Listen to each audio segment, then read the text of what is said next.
Programa de la firma Montano Miranda en alianza con el periódico El Venezolano. Comparto pantalla con el abogado de inmigración y director de Montano Miranda Law Office, Javier Montano Miranda. Bienvenido, Javier, ¿cómo estás? Muy bien, gracias. Gracias por el espacio. Como siempre, con muchas noticias. Tú sabes que el tema migratorio está cambiando todos los días, así que, bueno, hoy no es la excepción.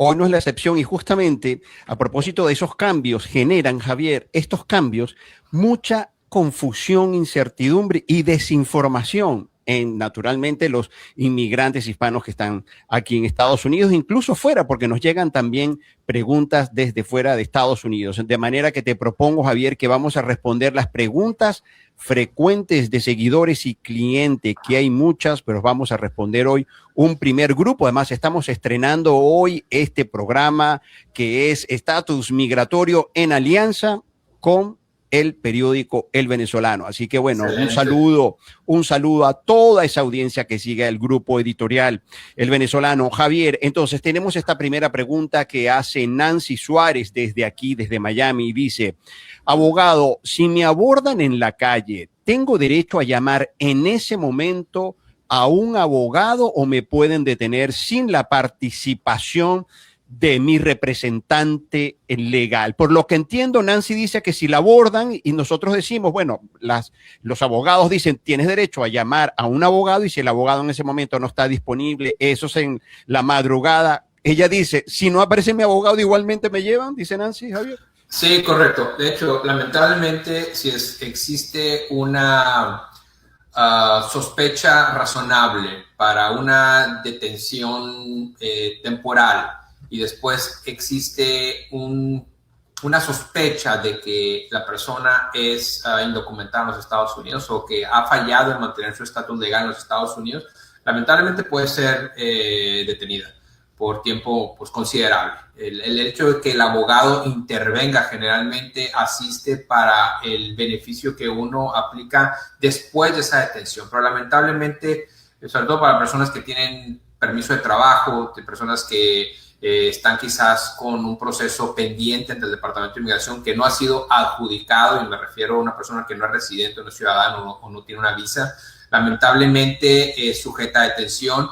Y en ese momento en la calle, yo sé que son momentos muy tensos, muy dramáticos, pero uno debe de mantener la calma, no escalar jamás la violencia. Y recordemos algo interesante, que cuando tú vas caminando en la calle y ICE te preguntan, ¿y tus papeles? O te preguntan algo así. En realidad, como a todas las personas, uno no tiene que dar información acerca de su estatus legal. ¿A qué me refiero? Si tú vas caminando en la calle y alguien te pregunta, oye, ¿cuál es tu estatus legal? En realidad, si es ICE, debes de preguntarle si estás libre para irte. Y puedes continuar con puedes repetir esa pregunta, esa respuesta, o esa pregunta, que es más pregunta, es respuesta y pregunta, ¿no? Porque te preguntan, ¿tienes estatus legal? ¿Me puedo ir? ¿Estoy arrestado? ¿Me puedo ir? ¿Estoy arrestado? Y eventualmente ICE va a tomar una determinación si eso es suficiente sospecha razonable para ser detenido. Ahora, yo soy de la idea, y la verdad es que a mí me han atacado bastante por esto, pero hay veces, José Ramón, que yo creo que tenemos que considerar el ambiente actual de la administración en turno. Y yo creo que muchas veces es mejor cooperar con el Departamento de Inmigración, con ICE, porque yo lo que he notado es que muchas veces cuando tú cooperas y, por ejemplo, tienes un permiso de trabajo y el oficial tiene la discreción de detener a una persona, muchas veces eso es lo que, en mi opinión, y estoy especulando, pero en mi opinión ha salvado a gente que en realidad no debería ser detenida. Entonces, yo creo que es caso por caso, pero en respuesta así muy concreta, lamentablemente sí puede tener una persona, independientemente que esté tu abogado presente o no. Javier, pero tengo la siguiente duda. Es, por ejemplo, un inmigrante que esté por las calles del Doral. La policía, por ejemplo, local de la ciudad, puede preguntarte qué estatus migratorio. Es un policía regular, de estos ordinarios que están cuidando la ciudad. ¿Puede preguntar? Como cualquier persona, una persona te puede preguntar algo. Usted puede preguntar, ahora está en ti si tú respondes o no, y qué respondes. Ahora, y voy de vuelta a mi contestación. Depende de cada caso. Hay veces que yo creo que el tú mostrar tu permiso de trabajo creo que es beneficioso para que el oficial considere que tú estás cooperando y que te dejen libre y que no te arresten, pero otras veces es mejor quedarte callado o decir, estoy arrestado, me puedo ir, estoy arrestado, me puedo ir, porque al final de cuentas recordemos que todavía la cuarta enmienda es una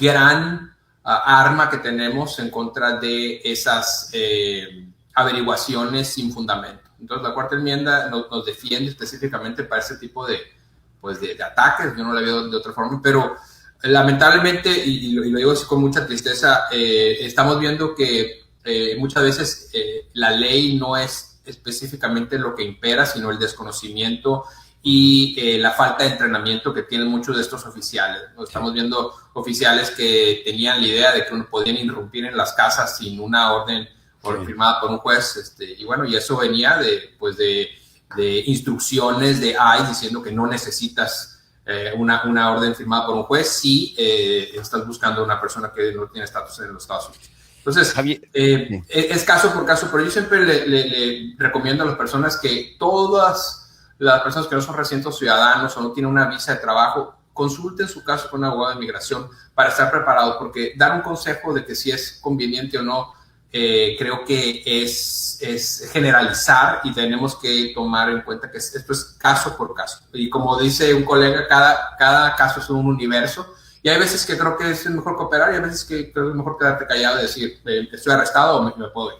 De acuerdo. A propósito de lo que mencionaba Javier, de consulta con un abogado, está allí en pantalla línea de contacto con la oficina de Javier Montano Miranda. Esto es Coral Gables, aquí en Miami-Dade, y es 7868-25-7333. Línea disponible para que los inmigrantes puedan allí hacer contacto para poder tener una consulta legal con el abogado Javier Montano. Javier, a propósito del permiso de trabajo, mira esta segunda pregunta que llega de Josmel Huberto en Bogotá. No entiendo, abogado, los oficiales de ahí se llevaron a mi hermano en Tampa y él no estaba ilegal, tenía permiso de trabajo por asilo, o sea, un permiso de trabajo vigente y no tenía récord penal. ICE no reconoce el permiso de trabajo ni el Real ID como documentos migratorios. Interesante, porque Javier, hay gente que dice, no, pero es que yo tengo licencia y ya con la licencia significa que pero entiendo que la licencia de conducir no es un documento acreditado migratoriamente, Javier. Correcto. Es una gran pregunta que estamos viendo todos los días en mi oficina, porque hay una diferencia entre lo que es estatus legal y estatus autorizado. Cuando una persona entra a los Estados Unidos y le dan 6 meses, por ejemplo, de permanecer en Estados Unidos, esos 6 meses es estatus legal. Después de esos 6 meses, ya sea por una aplicación de asilo o hasta por una extensión de visa, después de 6 meses tú no estás en estatus legal, estás en estatus autorizado hasta que se haga una adjudicación del beneficio que solicitaste. Entonces, si una persona entra como turista, el hermano de nuestro seguidor, oyente, sí, y sometió una aplicación de asilo y ese asilo estaba pendiente, él no estaba en estatus legal, estaba en estatus autorizado. Históricamente hablando. Pero no ilegal. No ilegal, pero no en estatus legal. Pero no legal, ok. O sea, imagínate, hay dos polos, uno es ilegalidad, en medio está estatus autorizado y después está legal.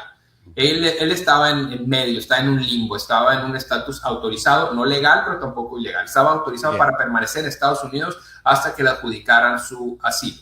El tema es de que la ley de inmigración tiene una sección, la sección 237, que te indica las justificaciones que tiene el gobierno para poner a una persona en deportación.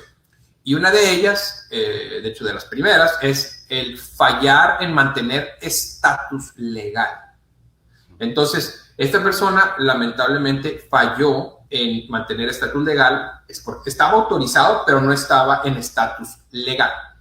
Y por ese tecnicismo fue detenido. Ahora, históricamente hablando, las administraciones que veían a una persona que estaba en estatus autorizado no las estaban deteniendo, porque dicen, ¿para qué voy a tener una persona que tiene un proceso que está pendiente, que está cumpliendo con sus cortes, que está cumpliendo con ICE, que está trabajando legalmente, todo ese tema.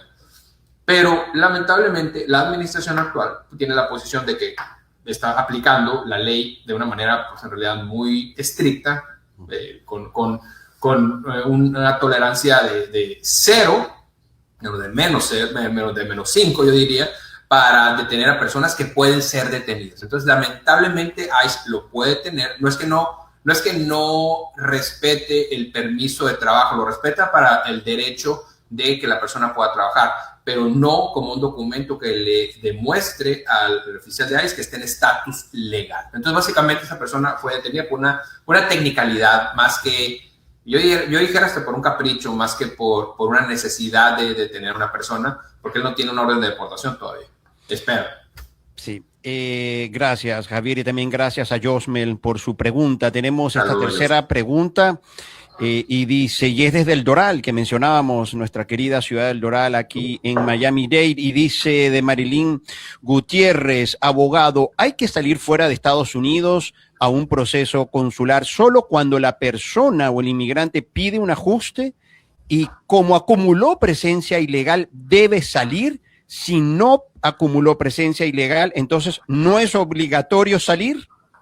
No es así. Depende de el motivo de la petición que hicieron por esa persona. O sea, hay peticiones familiares, hay peticiones de negocio. Las peticiones familiares que no requieren que una persona tenga que salir son las de pariente inmediato, o sea, de ciudadano a hijo menor de edad, ciudadano a cónyuge o ciudadano a padres, padre o madre. Esas personas lo único que tienen que demostrar es esta entrada legal a los Estados Unidos o un parol a los Estados Unidos. Las demás categorías, o sea, residente pidiendo a su hijo, residente pidiendo a su esposo, ciudadano pidiendo a hijo mayor de edad, empleo pidiendo esa es la otra categoría. Esa es otra categoría. Okay. Esa es otra categoría, pero en familia específicamente, familia, sí. Para que tú puedas aplicar la residencia dentro de Estados Unidos, sí, hacer un ajuste a la residencia dentro de los Estados Unidos, el beneficiario tiene que estar en estatus legal, no en estatus autorizado, la explicación que vimos anteriormente. Tiene que estar en estatus legal. Entonces, generalmente son personas que o están entre los Estados Unidos con una visa de trabajo, por ejemplo, o quizás una visa de turista, pero entonces hay veces que un pariente que no es inmediato puede aplicar la residencia sin tener que hacer proceso consular. Ahora, cuando una persona está aplicando a, digamos que una categoría de familia que no es pariente inmediato, pero no está en estatus legal, pero está en estatus autorizado, un ejemplo, dentro de la persona aplica el asilo, lo pidió el hermano, ha pasado todo el tiempo y ahora la petición familiar ya llegó a su fecha de prioridad y puede aplicar la residencia. Lamentablemente, el beneficiario no está en estatus legal, está en estatus autorizado. Y el estatus legal, lamentablemente, no es lo mismo que estatus autorizado, entonces esa persona tiene que hacer proceso consular. Ahora, en empleo, por regla general, tienes que hacer proceso consular, salvo que estés en estatus legal al momento de aplicar, o sea, tienes una visa de empleo y aplicaron una certificación laboral, una D1, una D2, y estás en estatus legal, esa persona puede aplicar en los Estados Unidos sin tener que salir. O si la persona acumuló menos de 180 días de presencia ilegal o de trabajo ilegal en los Estados Unidos, también puede aplicar dentro de los Estados Unidos bajo la sección 245K. Los demás tienen que salir a hacer un proceso consular. Entonces, depende de cada situación si la persona puede o no hacer un ajuste a la residencia, que a diferencia de un proceso consular. Cada caso es distinto y hizo mención a un tema que la verdad, lamentablemente mucha gente se entera al final, que es cuando tú acumulas más de 180 días de presencia ilegal en los Estados Unidos, lamentablemente, si tú sales a hacer un proceso consular, lo más probable es de que te vayas a quedar porque aplica un castigo de 3 años de inadmisibilidad si pasas más de 6 meses fuera de los Estados Unidos, o si pasas más de 1 año de ilegalidad en los Estados Unidos, tienes 10 años de castigo. Entonces, es sumamente importante que las personas que vayan a hacer un proceso consular consulten con un abogado serio para que haga realmente ese cálculo, porque si te pasas de los días, tú piensas que vas a salir por una residencia, pero lamentablemente te va a aplicar una barrera de inadmisibilidad de 3 o 10 años y te vas a quedar afuera. Listo. Gracias, Javier, y también gracias a Marilyn Gutiérrez, que nos envió esta pregunta desde el Doral. Ahora vamos con la cuarta pregunta para cerrar ya este primer ciclo o entrega de estatus migratorio en alianza con el venezolano. Y dice, es de Manuel Reyes, desde Orlando. Abogado, soy un corredor de seguros con éxito en mi campo profesional y puedo demostrarlo. ¿Puedo calificar a la EB1 que tanto los abogados hablan en redes o eso es solo para artistas y periodistas que salen en televisión? Buena pregunta, porque parece demasiado buena pregunta porque parece que la EB1 es para gente famosa, pues, y con premios. Y pero aparte parece que se puso de moda en las redes sociales. En realidad, la EB1 califica para prácticamente cualquier profesión legal en los Estados Unidos. Entonces, no solamente es para artistas, para atletas, puede ser para personas que son extraordinarias en temas de negocios, en temas de quizás de producción de víveres. O sea, en realidad la EB1 aplica para prácticamente todo. Ahora, hay veces que uno debe de demostrar el nivel de ser extraordinario de distintas maneras. Generalmente, y esto es algo que yo considero muy, muy personal, las EB1 por negocio, o sea, que pareciera que es el perfil que tiene nuestro seguidor, es generalmente, al menos lo que yo he notado, es que son mucho más estrictas de aprobar. O sea, las personas que van a aplicar a una EB1 como artistas, a diferencia que una persona que aplica una B1 como una persona extraordinaria en negocios, mi opinión es que es mucho más fácil hacerla como artista por el escrutinio que aplica el Departamento de Inmigración, a diferencia del escrutinio que aplica para una persona por negocios. Entonces, para saber si la persona califica o no, se tiene que hacer un estudio sumamente profundo para ver si califica de al menos 3 puntos que vienen en una lista de requisitos mínimos para calificar. Pero vale mencionar lo siguiente. Hay 2 evaluaciones cuando tú aplicas a una categoría B1. La primera es si tú al menos cumples con 3 puntos de los que marca la lista de la sección de la ley. Pero aparte viene otra revisión donde prácticamente ellos consideran todos tus premios, tus reconocimientos, o sea, no solamente los 3 puntos, sino cómo vas a aplicarlos dentro de los Estados Unidos. También consideran si tú, por ejemplo, si hay indicios de que tú vas a continuar con esa industria dentro de los Estados Unidos. Por ejemplo, si tú eras un excelente músico fuera de Estados Unidos y puedes demostrar que tienes premio, reconocimiento, etcétera, y cumples con los 3 puntos, pero vienes a Estados Unidos a hacer otra cosa, no te la van a aprobar. Porque tienes la razón por la que estás entrando a los Estados Unidos es porque vas a continuar en Estados Unidos propagando todo el conocimiento que tú ya tienes. Y eso pasa mucho, sobre todo para personas que tuvieron una carrera muy exitosa, no sé, hace 20 años, por así decirlo, en su país, y vienen a Estados Unidos y están haciendo algo totalmente distinto. O sea, que tienen 20 años sin hacer lo que los hizo extraordinarios fuera de Estados Unidos. Eso es un problema para la visa CB1. Y cuando digo visas, es porque son visas de inmigrante o petición de inmigrante. Son problemáticas esas cuestiones porque inmigración considera que no va a haber una continuidad, que vas entre los Estados Unidos, pero en realidad todo el know-how y todo el conocimiento por el que te hace atractivo venir a los Estados Unidos no lo vas a hacer. Entonces, la EB1 es una gran aliada para los inmigrantes que tiene los méritos para calificar. Lamentablemente no todo el mundo califica. Necesitas consultar eso con un abogado de inmigración que se dedique a eso, a tu abogado de confianza. Y de hecho yo siempre recomiendo ver a varios abogados en ese tipo de cuestiones porque a final de cuentas uno puede tener una opinión y otro abogado puede totalmente estar en desacuerdo. Yo generalmente veo casos donde vienen conmigo y dicen, es que ya consulté con un abogado, el abogado me dijo que era 100%, que me la van a dar, y entonces yo cuando lo digo, pues claro, que si hago EB1, pues digo, no es así. No porque cumplas los 3 puntos significa que te van a dar la residencia. Entonces, son caso por caso. Insisto, cada situación es un universo que tiene que ser evaluada con todos sus ángulos. Bueno, y estás hablando de una característica que tiene la oficina de Montano Miranda Law Office, Javier, que es la honestidad. Así que ya saben, para una consulta legal personalizada y honesta, 788